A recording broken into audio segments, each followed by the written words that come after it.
investigations continue.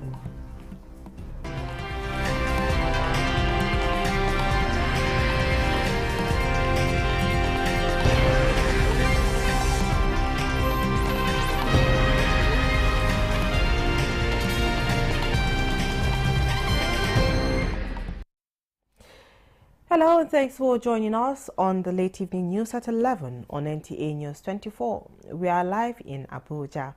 My name is Frama Panyi and here are details of the news.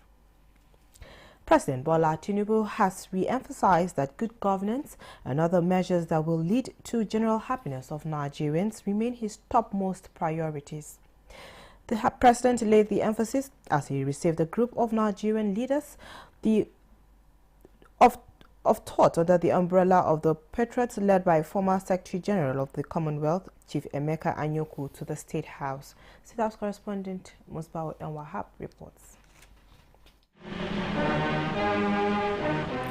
A clarion call is sounding again. The Patriots are here to answer.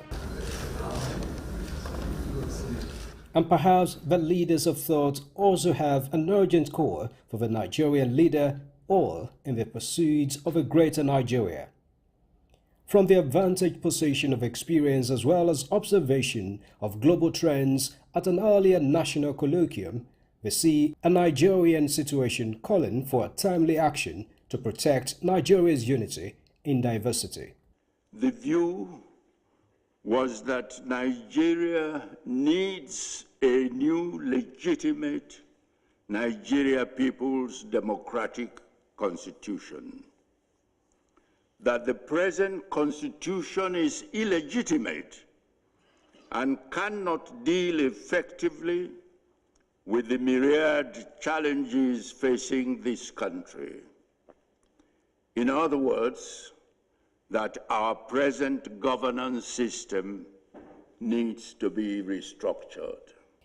In further recommendations, they suggest establishment of a national referendum and a national constituent assembly that will reconsider the existing constitution, report of the 2014 confab, as well as other similar national conferences. The draft constitution produced by the Constituent Assembly, as I said, should be put to a national referendum, and if approved, should then be signed by the President as the genuine, legitimate Nigerian People's Constitution. I've listened to you carefully. And though currently preoccupied with economic reform for greater prosperity of a country, President Tinubu equally believes in the necessity of the recommended reforms. Avoidance of chaos is necessary to build this country and move its aspiration across the line for the benefit of all of us. I'm still preoccupied with thinking and tinkering with the economic reform. That's my first priority. Once I get that reform in place as soon as possible, then I look at other options. The President assures of his commitment to good governance and unity of Nigeria. I definitely want to assure you that whatever is necessary, I'll put happiness and good governance in the heart of all Nigerians. This is what I will do. On the nationwide agitation by a section of Nigerians, the leaders advised federal and state governments to dialogue with leaders of the protest for a common solution. From the State House, Musbao and Wahab, Nta News. And still from the State House, the incoming head of Civil Service of the Federation, Esther Wilson-Jack, is expressing readiness to implement the vision of President Bola Tinubu to transform the nation's federal civil service for maximum efficiency. State House correspondent Musbah Wahab reports that Mrs. Wilson Jack led the outgoing head of civil service, Mrs. Fola Shade, on the visit, which was necessary to further prepare the incoming #1 civil servant for the task ahead.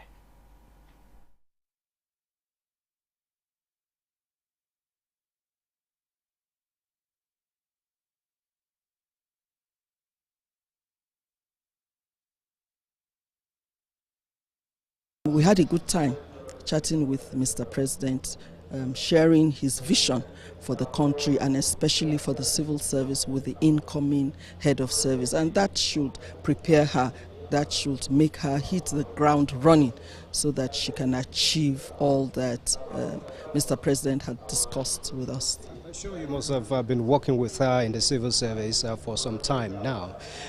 How capable would you say she is for this very, very important task? She is very, very capable. She's very intelligent. She's hardworking and she's professional and she has a lot of empathy. So I'm sure she can carry that responsibility. I have no doubts at all in my mind that she would do the work very well. I'm very, very grateful to Mr. President for the confidence and trust that he has reposed in me in appointing me as the head of the civil service of the Federation. I see it as a divine assignment, and I have had the opportunity to assure Mr. President that by the grace of God, I will not disappoint him. The incoming head of civil service, DD Esther Wilson Jack, is due for swearing in the coming days. And President Bola Tinubu says ECOWAS will continue to persuade the military leaders of Niger, Mali and Burkina Faso to return their nations to the fold. President Tinubu, who is the chairman of the ECOWAS Authority of Heads of State and Government, reaffirmed this position at a meeting with ECOWAS Chiefs of Defense Staff on Friday in Abuja. The president said the priority of the authority is to ensure that security is enhanced and that constitutional government is defended and promoted in our region. He acknowledged that it has been a challenging tenure for him since 3 members indicated their exit, adding that the authority will work hard to persuade them to return whichever way. The ECOWAS chairman commended the defense chiefs for their commitment to regional stability and protection of constitutional governance. Chairman, ECOWAS Chief of Defense Staff, General Christopher Musa, informed the president that the defense chiefs had agreed that challenges in the region, such as insurgency and unconstitutional changes in government, must be addressed collectively. He revealed that discussions at the meeting also focused on enhancing the capacity of ECOWAS military component, including the proposed standby force.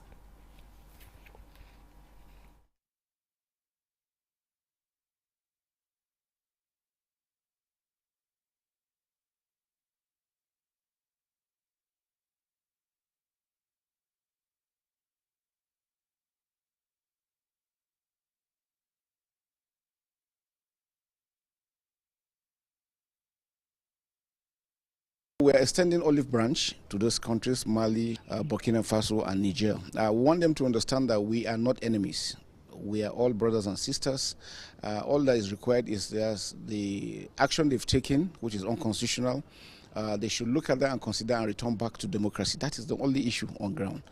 We members of the armed forces, both in Nigeria and sister African countries, here to defend democracy, to ensure that democracy thrives well in Africa, and we'll continue to do that. So we call on them. We know that they cannot do it alone, and because insurgency does not respect any border, so that's why it's important for us to work as a team, and that's the only way we feel that we'll be able to address these issues. And the 42nd Ordinary Meeting of ECOWAS Chief of Defense Staff has ended in Abuja with commitment to protect democratic governance and fight terrorism, which threatens political stability in the sub-region.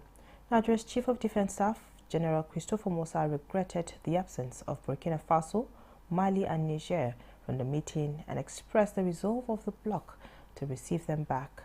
Defense correspondent Ismail Musa reports.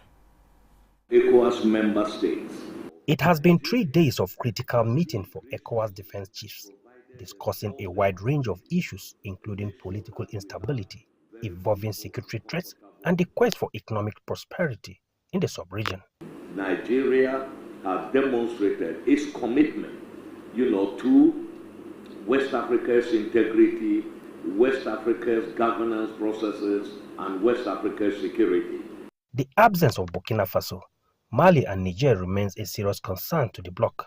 The 3 countries withdrew from ECOWAS and formed the Association of Sahel Countries due to political differences, security challenges, and sovereignty concerns. Niger, Mali, and Burkina Faso, they have been invited. Their flags are flying, but their seats are empty, to show the entire world that we are not enemies. We are brothers, and we look forward to when they will come back safely into ECOWAS. The ECOWAS defense chiefs visited the National Counter-Terrorism Center in the office of the National Security Advisor. We hope to partner with our brothers in the West African sub-region and the Sahel in the process of talking on how we're going to come together to address this threat that is really stopping our people from reaping the dividends of democracy. The 42nd session of the ECOWAS Chief of Defense Staff platform resolved to ensure collective fight against regional security threats and regrets the absence of Mali, Burkina Faso, and Niger. In Abuja, Ismail Musa, Nta News. Meanwhile, Ogun State Governor Dapo Abiodun wants the Chief of Naval Staff, Vice Admiral Emmanuel Ogala, to avail the Navy of a base in the state to boost maritime security. Abiodun was at the Naval Headquarters Abuja, where he presented a land title document for the proposed base. Defense correspondent Naja'atu Tijani reports. Presenting a title document of 100 hectares of land for a naval base in Ogun State to the Nigerian Navy, Governor Abiodun says establishing such a base would leverage Ogun's bitumen deposits, support the natural gas project, and protect potential oil reserves. We will be able to attract investors to our state. And when investors come to our state, they will employ people, and this, of course, will trickle down to the prosperity. We purpose to achieve this vision through what we describe as our implementation pillars. And that is acronym ISHEA. And as part of our role, it is our duty to ensure that we fulfill this aspect, which is provision of security, in order for the investors to have confidence in investing in this. Ogun State already has strong ties with the Navy, being under its Western Command, which oversees maritime assets in the economic zone. The governor desires to further strengthen ties in the area of maritime security for vulnerable coastal communities, including Tongeji, an island close to Benin Republic, but with strong Nigerian Navy presence. The proposed naval base in Ogun State is expected to enhance maritime security. Naja'atu Tijani, NTA News. We'll pause here, take a short break, more reports when we come back.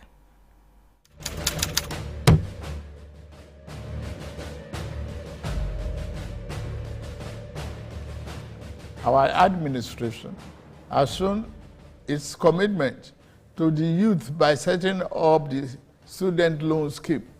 To date, 45.6 billion has already been processed for payment to students and their respective institutions. I encourage more of our vibrant youth population to take advantage of this opportunity. We established the Consumer Credit Corporation with over 200 billion to help Nigeria to acquire essential products without the need for immediate cash payment, making life easier for millions of households. This will consequently reduce corruption and eliminate cash and opaque transactions.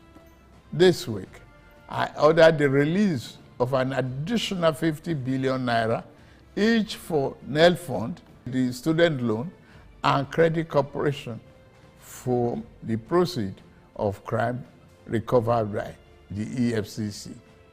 Additionally, we have secured $620 million under the Digital and Creative Enterprises, IDICE, a program to empower our young people, creating millions of IT and technical jobs that will make them globally competitive. This program, including the 3 million technical talent scheme, unfortunately, one of digital centers was vandalized during the protests in Kano. What a shame.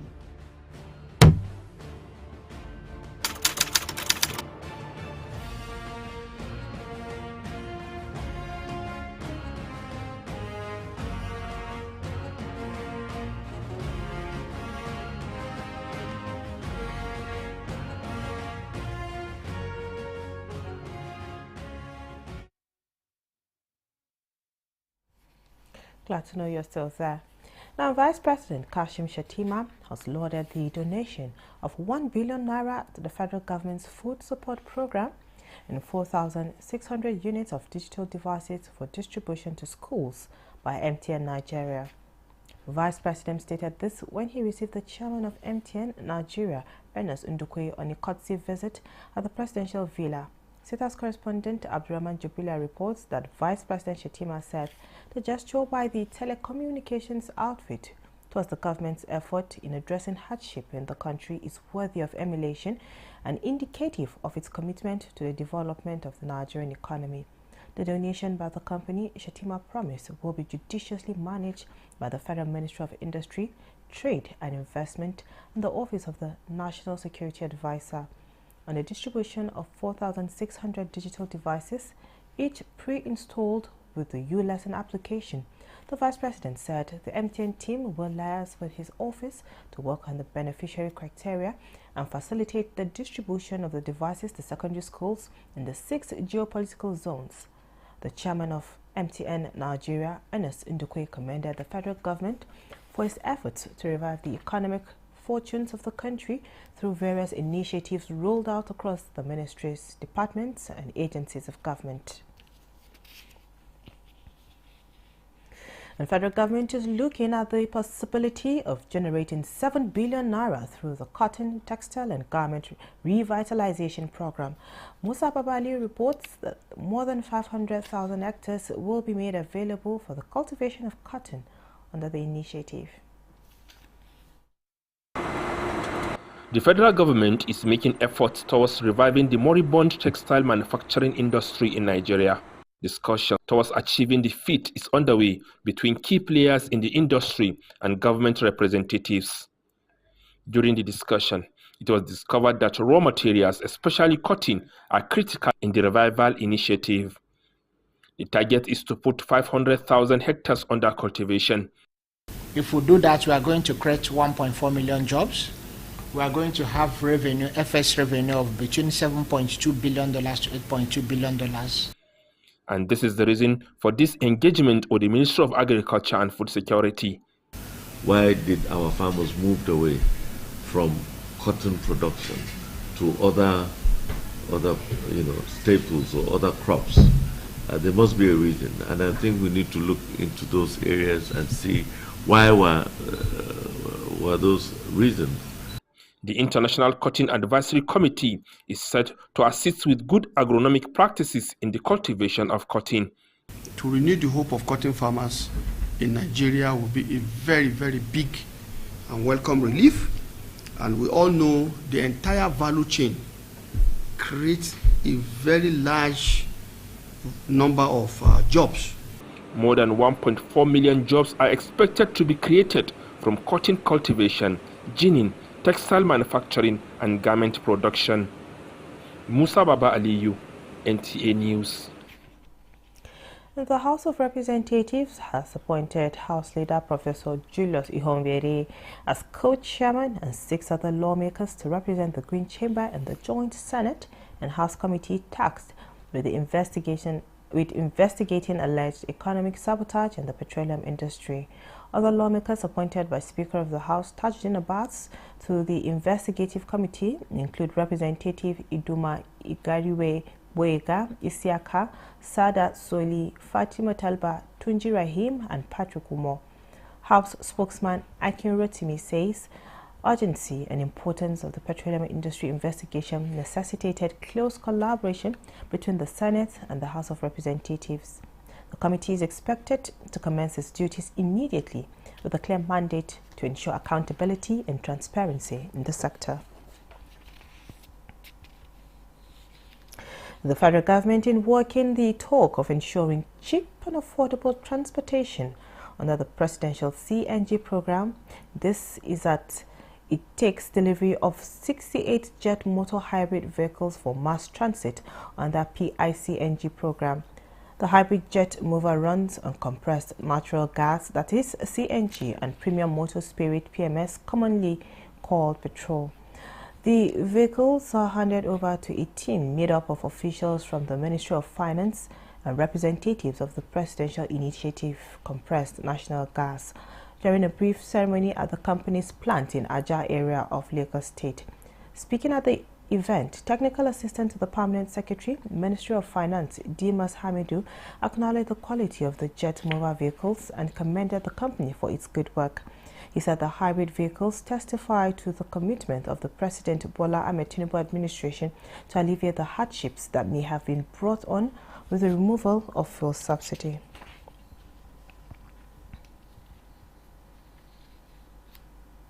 Now, Nasarawa State has confirmed the death of 6 persons in Gidinye Community, Jankwe Development Area of the state.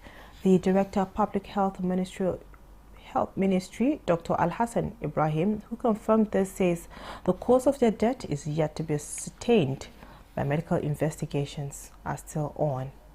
Bilkisu Gurku reports. Located about 17 kilometers from Lafia, the state capital, Gidinye community, an essentially farming community, has been thrown into mourning, having to bear the reality of losing 6 persons at once under strange circumstances. Though the victims are indigents of Gidinye community, the incident is said to have occurred in Kiana local government area, where they visit for seasonal farming activities. According to account of eyewitness at the primary health care, Agarabu, the only victim that was brought to the clinic presented a suspected case of food poisoning. So when they brought her now, the staff on duty gave her first aid because she was seriously complaining of the abdominal pains and having serious purging. So she just gave her some treatment. She thought the abdominal pain will subside, but it couldn't, so she referred her to DASH. Meanwhile, at the family compound of the victims, where residents gathered in their numbers trying to come to terms with the incident, some of the relatives recount their experiences. I hear my boy is crying, squeezing his hand like this, squeezing his hand like this. I rush, come. I say, what happened? I call him. He didn't respond. We have always advised our people that whenever something like this happens, they should let us know. On their way coming from Kiana, one died, so we became confused as a result of the complication. So I told them to come home. Let's look for a solution. In the meantime, Director of Public Health of the State Ministry of Health, Dr. Ibrahim Al-Hassan, disclosed that upon receipt of the report, the personnel of the ministry swung into action to unravel the cause of the incident. 5 of the children, fell victim to whatever we're suspecting them to be food poisoning. We've also found one adult in the family who also had some symptoms, but that adult is very stable. And we've taken samples, blood samples from all the members of the family. We've also taken food samples from the family. And we've also heard that along the road to the farm, that these children might have plucked some fruits in some farms and eaten. So we've also taken samples of that. According to information available to NTA News, this is the first time of such incident in the community. In Lafia, Bilkisu Umar Goku, NTA News. And that report ends the news at 11 on Nta News24. Thank you for watching. My name is Frama Panyi. Have a good night.